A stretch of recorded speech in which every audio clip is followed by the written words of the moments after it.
This edition of Raisina Dialogue takes a place at a watershed moment in human history.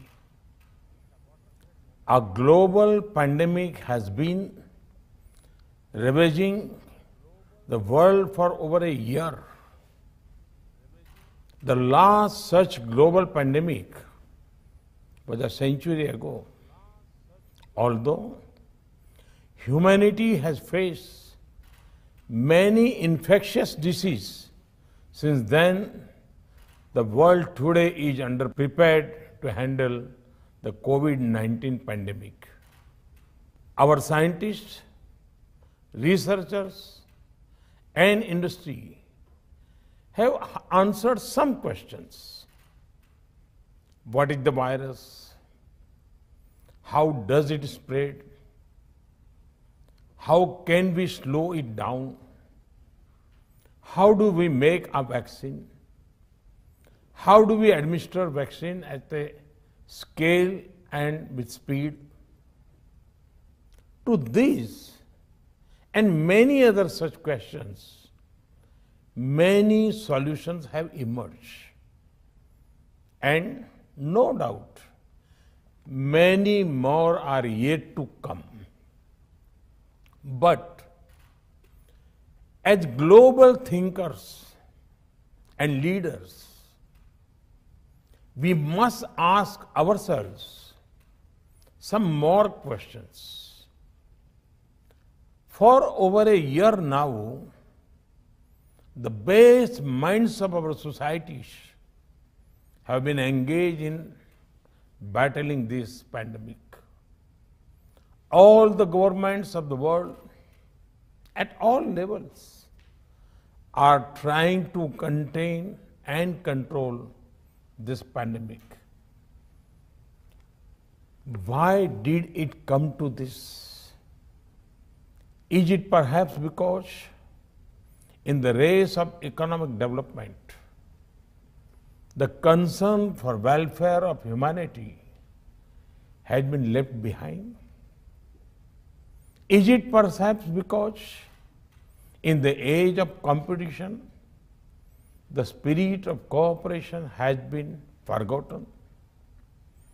The answer to such questions can be found in our recent past. Friends, the horrors of the First and Second World Wars compelled the emergence of a new world order. After the end of the Second World War, over the next few decades, many structures and institutions were created. But under the shadow of the two wars, they were aimed at answering only one question: how to prevent the Third World War. Today, I submit to you that this was the wrong question.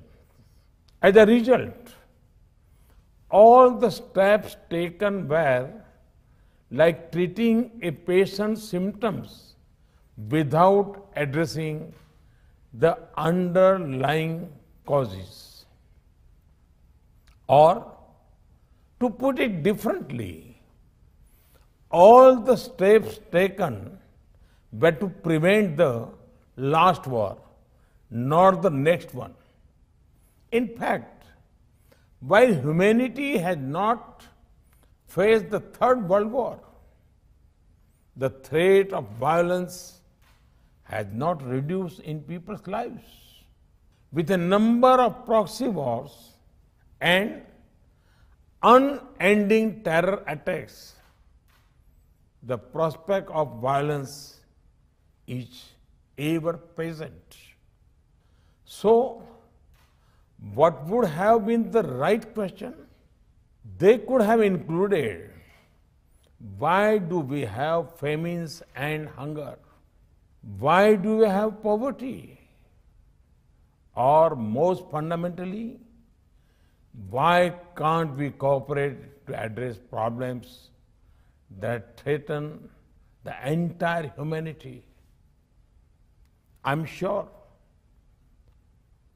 that if our thinking has been along such lines, very different solutions would have emerged. Friends, it is not too late even now. The mistakes and misdeeds of the past 7 decades need not constrain our thinking for the future. The COVID-19 pandemic has presented us an opportunity to reshape the world order, to reorient our thinking. We must create systems that addresses the problems of today and challenges of tomorrow. And we must think of the entire humanity and not merely of those who are on our side of the borders. Humanity as a whole must be at the center of our thinking and action. Friends, during this pandemic, in our own humble way, within our own limited resources, we in India have tried to walk the talk. We have tried to protect our own 1.3 billion citizens from the pandemic.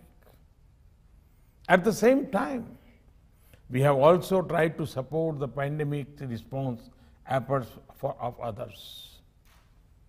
In our neighborhood, we have encouraged a coordinated regional response to the crisis. Last year, we shared medicines and protective equipment with over 150 countries.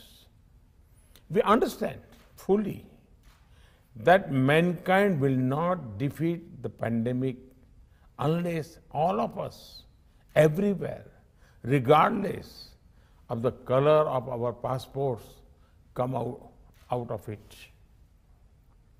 That is why this year, despite many constraints, we have supplied vaccine to over 80 countries.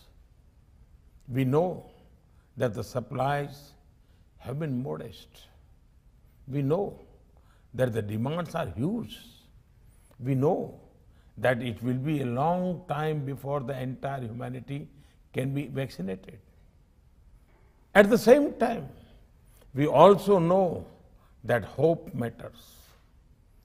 It matters as much to the citizens of the richest countries as it does to the less fortunate. And so, we will continue to share our experiences, our expertise, and also our resources with the entire humanity in the fight against the pandemic. Friends, as you gather virtually at the Raisina Dialogue this year, I call upon you to emerge as a powerful voice for a human-centric approach. As I have said elsewhere, while we may be used to having plan A and plan B, there is no planet B, only planet Earth. And so, we must remember that we hold this planet merely as trustees for our future generations.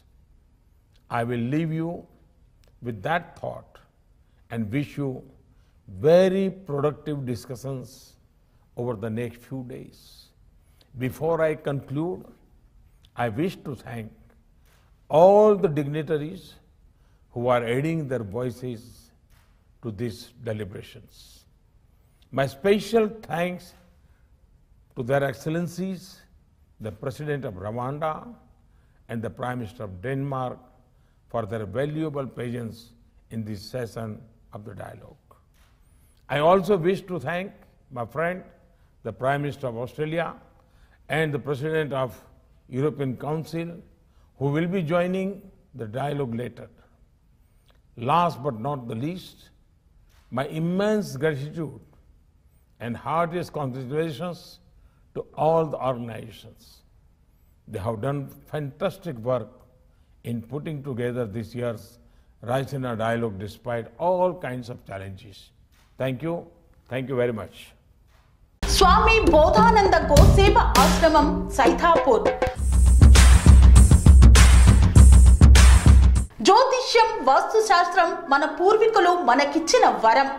Durgadevi Kalabhairava ఉపాసనతో వాక్సిద్ధి పొందిన శ్రీ శ్రీ బోధానందగిరి స్వామివారు మీకు ఎలాంటి సమస్యలున్నా, వాటిలో ముఖ్యంగా ధన నష్టం, ఆరోగ్య నష్టం, భార్యాభర్తల మధ్య గొడవలు, ప్రేమించుకున్న వారు దూరం అవడం, ఎన్ని సంబంధాలు వచ్చినా పెళ్లి ముడి పడకపోవడం, రోడ్డు ప్రమాదాలు, అప్పుల బాధలు, వ్యవసాయంలో నష్టాలు, పెద్దల మాట పిల్లలు వినకపోవడం, ఆరోగ్య శాంతి, గృహశాంతి, మనశ్శాంతి లేకపోవడం, ఇలాంటి సమస్యలు ఉన్నట్లయితే ఒక్కసారి స్వామీజీని కలవండి. మీ సమస్యలకు తగిన పరిష్కారాన్ని పొందండి. అంతేకాక అన్ని రకాల వ్యాధులకు గోపంచకవ్య మరియు మూలికా వైద్యం చేయబడును. నమ్మకంతో రండి, ఆయురారోగ్యాలతో వర్ధిల్లండి. మా అడ్రస్ స్వామి బోధానంద గోసేవ ఆశ్రమం, సైథాపూర్, వీరభద్రస్వామి గుడి దగ్గర, యాదగిరిగుట్ట. సంప్రదించవలసిన నెంబర్ 9849213754 మరియు 9618034138.